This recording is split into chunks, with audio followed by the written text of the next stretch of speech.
The live TV, सच सबसे आगे।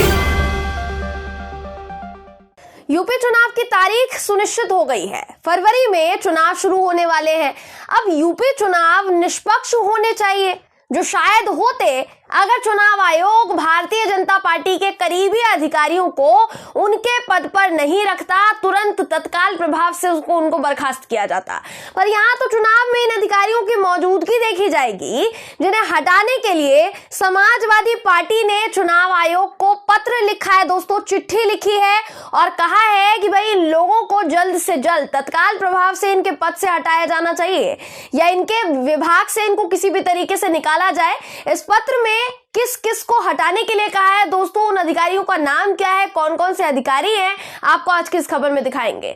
नमस्कार, मेरा नाम है जयंती झा और आप देख रहे हैं द लाइव टीवी। दोस्तों, उत्तर प्रदेश चुनाव बस 1-2 महीना बाकी है उत्तर प्रदेश चुनाव आने में और 1-2 महीना दूर है और यूपी की राजनीति जो है गरमानी शुरू हो गई है। भाजपा की पोल पट्टी खुलने का आगाज जो है वो शुरू हो गया दोस्तों और चुनाव आयोग प्रेस कॉन्फ्रेंस करके चुनाव के लिए बहुत सी गाइडलाइन जारी कर चुका है।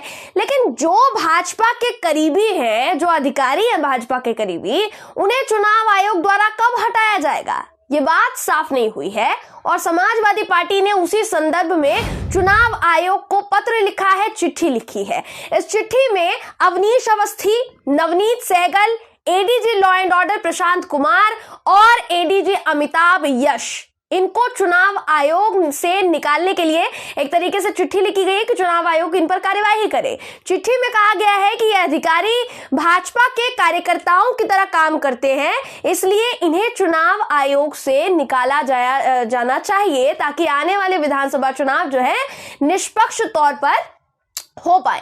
अब देखिए, ये जितने भी अधिकारियों को यहां हटाने की मांग की गई है दोस्तों, इनमें सबसे चर्चित नाम किसका है आपको बताते हैं। सबसे चर्चित नाम है अवनीश अवस्थी का, जिन्हें हटाने के लिए कांग्रेस ने भी पहले अपील की थी। क्यों की थी? आपकी स्क्रीन पर आज तक की एक खबर आपको इस वक्त दिखा रहे हैं दोस्तों। इस खबर के मुताबिक कांग्रेस के एक प्रतिनिधि मंडल ने उत्तर प्रदेश के अपर मुख्य सचिव गृह को हटाने की मांग की थी, जो थे अवनीश अवस्थी। मतलब अवनीश अवस्थी को यूपी पुलिस से भी हटाने की मांग की जा चुकी है। वहीं अब इन साहब को चुनाव आयोग से भी बेदखल करने के लिए कहा जा रहा है कि किस तरीके से चुनाव आयोग को इन पर कार्यवाही करनी चाहिए। अब देखिए, इन्हें हटाने की मांग क्यों हुई? पहली बात तो ये कि अवनीश अवस्थी उत्तर प्रदेश के सबसे ताकतवर आईएएस अफसरों में शुमार अफसर है। इनको सबसे ताकतवर आईएएस अफसरों में से एक माना जाता है। और दूसरी सबसे बड़ी वजह क्या है? दूसरी सबसे बड़ी वजह ये दोस्तों कि ये साहब योगी आदित्यनाथ जी की सरकार में पूरा गृह विभाग संभालते हैं। वहीं ये हमेशा योगी सरकार और मोदी सरकार दोनों के ही ट्वीट्स लाइक करते हुए पकड़े गए हैं। भाजपा सरकार की योजनाओं को शेयर करते हुए पकड़े गए हैं, उनका प्रचार प्रसार करते हुए पकड़े गए हैं। इसलिए विपक्ष का कहना है कि भाई, जब कोई अधिकारी या ऐसा बड़ा अफसर सरकार की योजनाओं को लेकर इतना सक्रिय है कि भाई सोशल मीडिया पर उन्हें शेयर कर रहा है, तो ऐसे अफसर या अधिकारी अपने पद पर बने रहे तो ये सीधा चुनाव को प्रभावित कर सकते हैं। चुनाव पर इसका सीधा असर पड़ सकता है और इसका असर चुनाव के नतीजों पर भी पड़ सकता है, जिसे जल्द से जल्द सॉर्ट करना पड़ेगा, क्योंकि ये जितने अफसर हैं ये सरकार का महिमा मंडन करते दिखाई दिए हैं और ये उसी में लगे रहते हैं, तो इनको जल्द से जल्द हटाया जाए। अब देखिए, यूपी में आचार संहिता लग चुकी है दोस्तों। किसी पार्टी का प्रचार प्रसार नहीं होना चाहिए, बिल्कुल नहीं होना चाहिए। सब कुछ निष्पक्ष तौर पर होगा और निर्वाचन नियम कानूनों के मुताबिक होगा। ऐसे में इन अधिकारियों की बर्खास्तगी की मांग अगर उठी है तो सच में गंभीर विषय है, क्योंकि निश्चित तौर पर अगर इन अधिकारियों पर भाजपा के करीबी होने का आरोप लगाया जाता है कि ये भाजपा के करीबी माने जाते हैं, ये कार्यकर्ताओं की तरह काम करते हैं भाजपा के, चुनाव पर इसका फर्क पड़ेगा। पोस्टर फटने का सिलसिला तो शुरू हो चुका है। नमक की थैलियों पर से मोदी जी और योगी जी की शक्लें भी हटनी शुरू हो गई हैं। आपको पता होगा कि उनकी शक्लों पर नमक बिक रहा था। तो ऐसे में अधिकारी जिन पर मोदी जी और योगी भक्त होने का आरोप लगता आया है, इन्हें इनके पद से हटाना चाहिए, वरना बीजेपी कितना निष्पक्ष चुनाव लड़ना जानती है दोस्तों। ये तो सबने देखा है, पूरे देश ने देखा है और हाल ही के दिनों में देखा है। और आपने उन्हीं पैतरों के ऊपर चुनाव लड़ेगी बीजेपी, ऐसा लग रहा है। अब कैंपेन भी डिजिटली करने के लिए कह दिया गया चुनाव आयोग के द्वारा।